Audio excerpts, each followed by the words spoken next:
स्वागत है आपका एक और महत्वपूर्ण क्लास में। कैसे हैं? मुझे उम्मीद है कि आप स्वस्थ और मस्त होंगे और अपनी पढ़ाई को निरंतर जारी रखे होंगे। यदि आप LT grade, TGT, PGT, JIC, GDC, KVS, NBS, UPP, UPSI इन परीक्षाओं की तैयारी कर रहे हैं तो यह व्याकरण की क्लास आपके लिए बहुत महत्वपूर्ण है। यदि आप हमारे चैनल पर पहली बार हैं तो चैनल को सब्सक्राइब कर लें।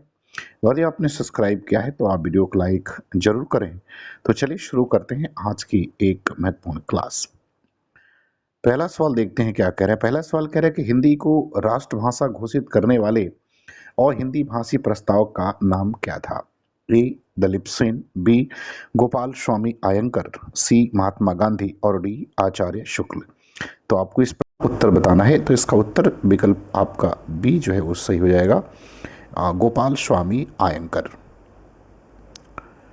सवाल नंबर दूसरे पर आते हैं। दूसरे में कह रहा है कि पंजाबी भाषा की लिपि क्या है। आपको ये बताना है कि इसकी लिपि क्या है। ए कह रहा है गुरमुखी, बी फारसी, सी अरबी और डी बंगला। तो पंजाबी की लिपि बतानी है आपको। तो पंजाबी की लिपि गुरमुखी है। विकल्प ए जो है इसका उत्तर सही होगा।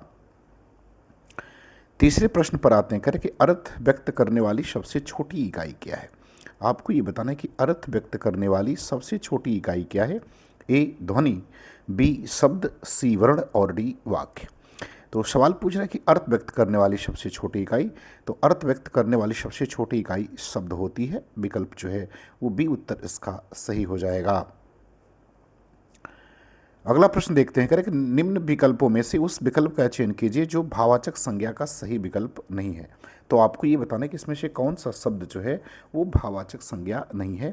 एक है अध्यापन, बी भ्राता, सी डकैती और डी कह शत्रुता।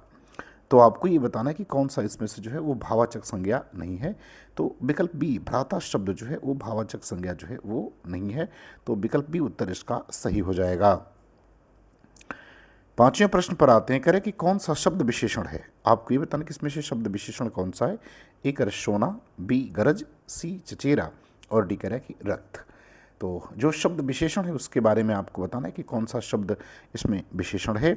तो विशेषण जो है वो चचेरा है। चाचा में एरा प्रत्यय लगाने से बना है। तो विकल्प सी उत्तर पांचवें का सही हो जाएगा। छठवें सवाल पर आते हैं। कह रहे कि निम्नलिखित में से लिंग की दृष्टि से असंगत युग्म क्या है। आपको ये बताना कि लिंग की दृष्टि से कौन सा युग्म असंगत है। एक करे देवर देवरानी, बी सेठ सेठानी, सी करे कि जेठ जेठानी और डी करे कि पंडित पंडितानी। तो कौन सा असंगत युग्म है ये आपको बताना है। तो जेठ का जेठानी जो है वो नहीं होता है। तो विकल्प सी जो है इसमें क्या होगा, ये अशुद्ध है। बाकी सभी जो है वो संगत युग्म हैं। सातवें प्रश्न पर आते हैं। निम्नलिखित शब्दों में पुल्लिंग का चयन कीजिए। आपको ये बताना कि कौन सा शब्द इसमें पुल्लिंग है। ए हवा, बी कोयल, सी दारा और डी शिक्षा। तो आपको ये बताना कि कौन सा शब्द इसमें पुल्लिंग है। देखिए हवा स्त्रीलिंग शब्द है, कोयल भी स्त्रीलिंग शब्द है, शिक्षा भी स्त्रीलिंग शब्द है, लेकिन दारा जो शब्द है ये पुल्लिंग है। तो विकल्प सी उत्तर इसका सही हो जाएगा। आठवें सवाल पर आते हैं। कह रहे कि निम्नलिखित में पुल्लिंग शब्द है।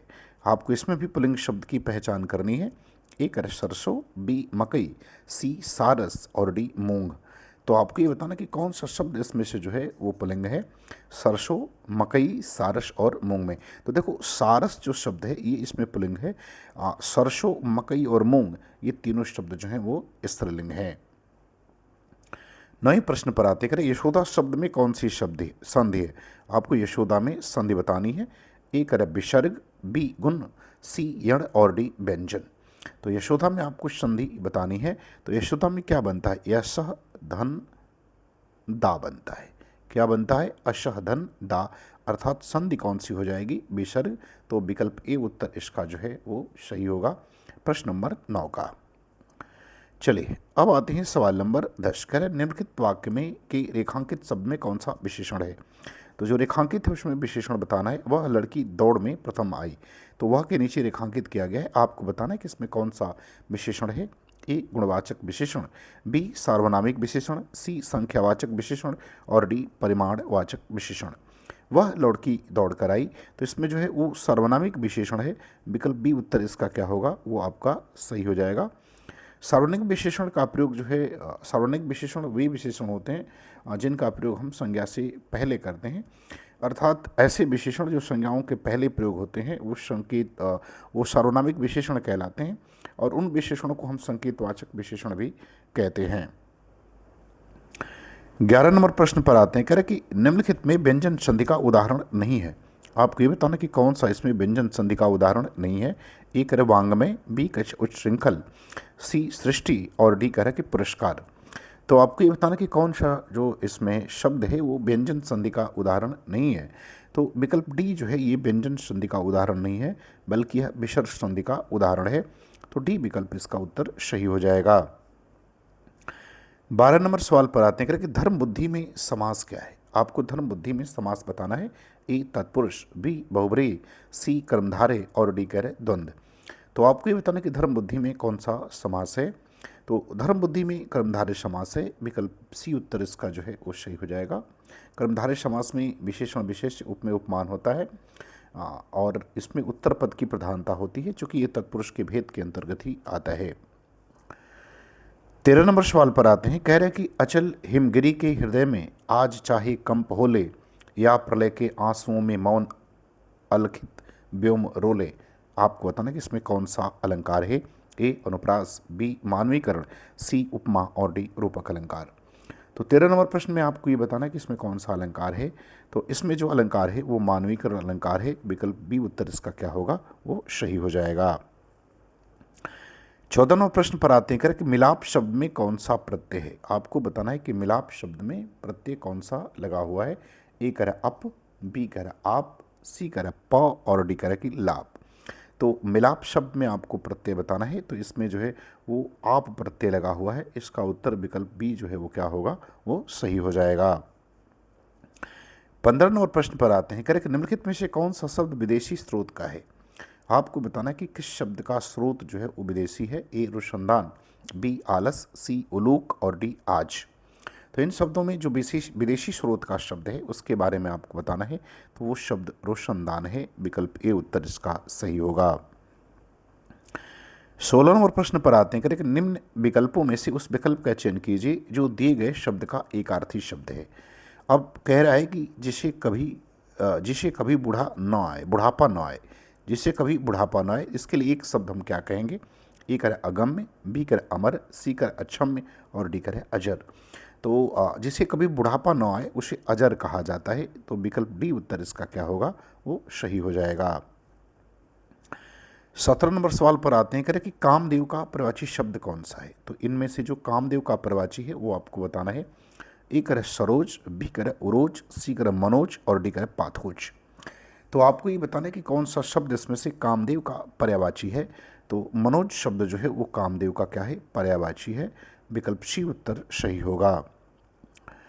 अब आते हैं सवाल नंबर 18। कह रहे संजीव को उनकी किस रचना के लिए 2023 का साहित्य अकादमी पुरस्कार दिया गया। ए करे सूत्रधार, बी मुझे पहचानो, सी धार और डी कह रहे फांस। तो 2023 का साहित्य अकादमी पुरस्कार संजीव को उनकी किस रचना के लिए मिला था। तो मिला था मुझे पहचानो के लिए। विकल्प बी उत्तर इसका सही होगा।